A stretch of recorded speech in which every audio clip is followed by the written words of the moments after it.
அன்பார்ந்த இறை மக்களே, கிறிஸ்துவின் மறுப ஜபக்குழியின் வாயிலாக இன்று உங்களை சந்திப்பது நான் பெரும் மகிழ்ச்சி அடைகிறேன்.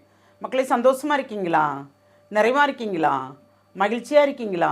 மன அமைதியாக இருக்கீங்களா? மக்களே, நல்ல வாக்கு தருகிறார் இல்லையா? நாம் அவரோடு இணைந்திருக்கும்போது நமக்கு ஒவ்வொரு வார்த்தையும் நிறைவான வார்த்தையாக கிடைக்கிறது. இன்று அவர் நமக்கு என்ன வார்த்தை தருகிறார் பார்ப்போமா? இறைவாக்கினர் எசியா எழுதிய நூல் அதிகாரம் 65 இறை வார்த்தை 23 24 முடிய. வீணாக அவர்கள் உழைப்பதில்லை, தங்கள் பிள்ளைகளை அழிவுக்கென பெற்றெடுப்பதில்லை. ஏனெனில் அவர்கள் ஆண்டவரது ஆசியை பெற்றோரின் வழி மரபினர், அவர்களின் தலைமுறையினர் அவர்களுடன் இருப்பார்கள்.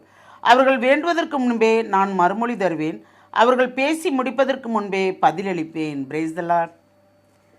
நாம் அவரோடு இணைந்திருக்கும் போது நாம் வீணாக உழைப்பதில்லையா?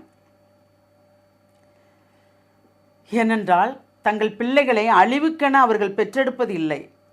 நல்லொழுக்கத்திலையும் இறை பயத்திலையும் பெற்றோருக்கு மதிப்பு கொடுப்பதிலையும் முதன்மையுள்ள மக்களாக இருப்பார்கள்.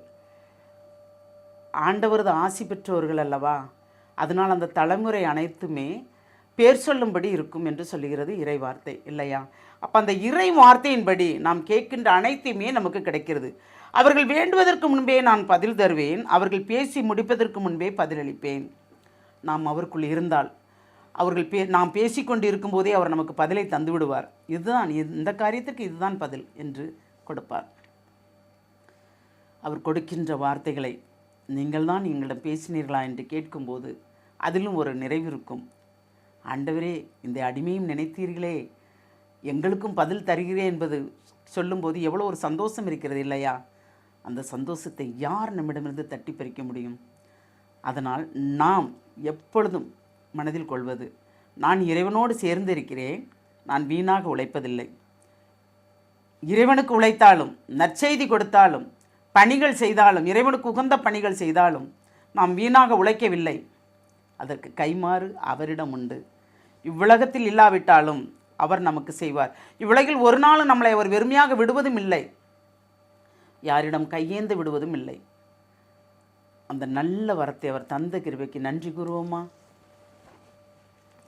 எல்லாம் வல்ல இறைவா, நீர் தெரிந்து கொண்ட மக்கள் நிறைவான மக்கள் என்று அடிக்கடி சொல்வீர் ஆண்டவரே.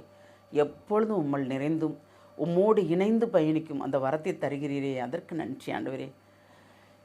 அப்பா பிதாவே என்று உம்மை அழைக்கும் போது உடனுக்குடன் நாங்கள் எங்கள் குரலுக்கு நீர் செவிசாய்த்து பதில் தருகிறீரே, அதற்கு நன்றி ஆண்டவரே.